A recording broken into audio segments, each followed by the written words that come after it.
And also coming up on the show today, following Alfie Moon's heartbreaking moment in EastEnders last night, Shane Richie is telling me the very personal story behind that. Then, at 10 past... You need to move out of the way. Billy, I need to go to the toilet quick. Listen, can someone just move!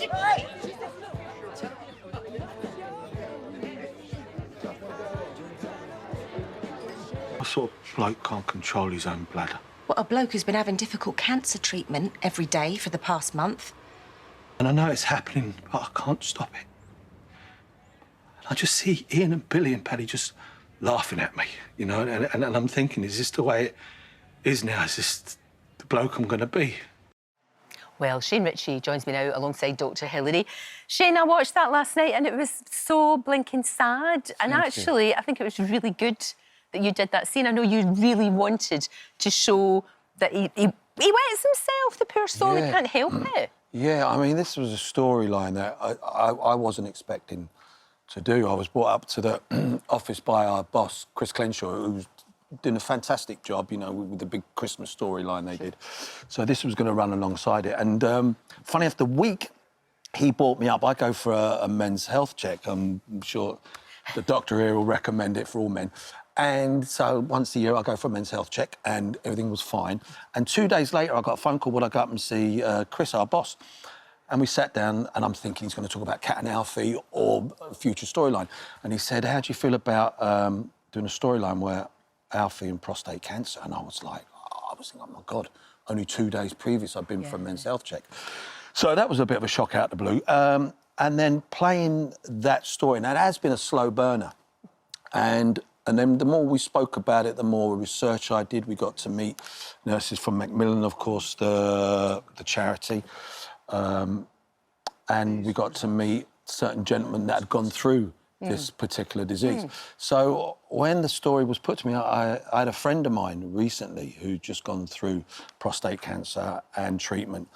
And he's a big keen golfer. Right. And he was telling me that he'd just finished playing golf. He was at the bar with his friends and uncontrollably just wet himself. Oh, the poor guy. And I remember thinking about this, thinking, OK, this is so important to tell the story. So I remember sitting with Chris and said, if we're going to play this, can we do a scene where Alfie, wherever it happens, wets himself? Thinking it may or may not happen, and then getting the script and working with Chris and working with the charities, Prostate Cancer UK, they put it in the script, and I remember it was leading up to doing this scene, and I was so nervous about wanting to get it right and to get the tone right. Yep.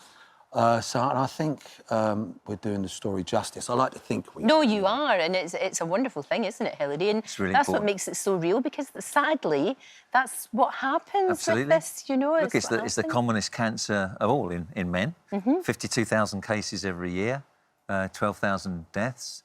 140 every day. So this is a really important storyline. I'm so pleased for doing it, and what with King Charles speaking out as well. We've already noticed an increase in number of visits to GPs, people coming forward, and we're slowly getting rid of that stigma about prostate cancer. That's why what you did last night in that storyline was so important, because you know what it's like when something like that happens. People laugh at you.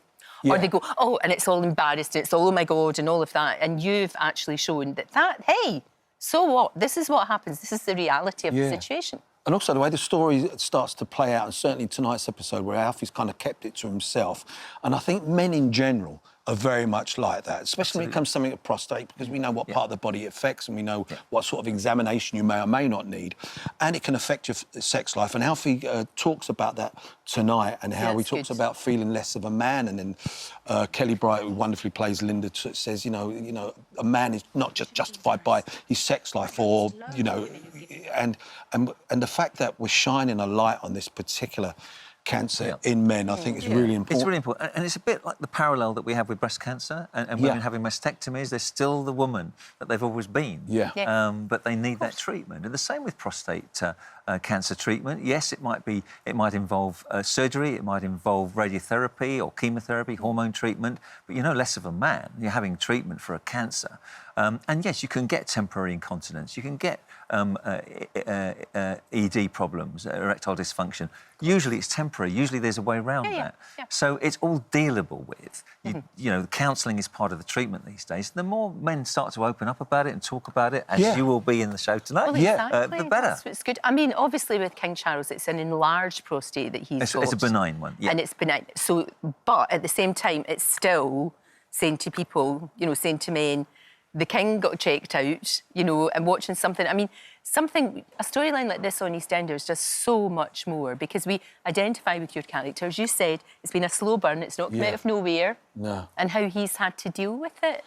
Yeah, and the story will start to unfold more where you see the treatment and how it affects Alfie. Oh, that's good. And certainly, once again, harping on about tonight's episode, where Alfie opens up and talks about it. And I think that's really important, that men in general, standing around the pubs, on golf courses, or whatever you're doing, that we talk openly about it. Do you think it's getting better? I mean, this will I do. definitely help. But I do. I mean, it's my dad would never have talked about that. No. That would have been all jokey, and you know. But I think your generation and generations before you, your son, you know, they will talk about it. Yeah, and I talk about it with my boys now. I've got, you know, 2 older boys. And for them, it's becoming the norm to talk about stuff like this. And I think the more when we normalise it, then it's easier to talk about it in pubs. And I think Alfie, the character, and playing that storyline out is going some way to helping. And that's really down to our exec producer at Enders. But you know what? You'll probably never know how many lives you've saved, potentially. You'll probably never know that, but it definitely will happen. And 40 years of EastEnders next year. Yeah, it's going to be big celebrations. It is. There's a lot of buzz now. I can't at believe work. that. That's 40 crazy. Years. I know. I've been there just, nearly 22 years. So there's a lot of buzz about what may or may not happen story-wise. So everyone's really excited and buzzing about it. I'll bet. Fortunately, and you love it. I do. I've not been there for a while. You were born to be there. Come on. It's great being part of an ensemble. That's what I love. You know, there's about... It's a team, right? There's a good team. And, you know, the people behind the scenes that, you know, work on some of these wonderful storylines just are incredible. And they're the unsung heroes, really, of EastEnders. No, it's brilliant. Thank you both so much. Thanks, buddy, for being thank here. you. EastEnders, Nice of seeing course, you. and it's Great going to be a good storyline. one tonight, actually. It's very moving. Tonight, 7:30, of course, on BBC One.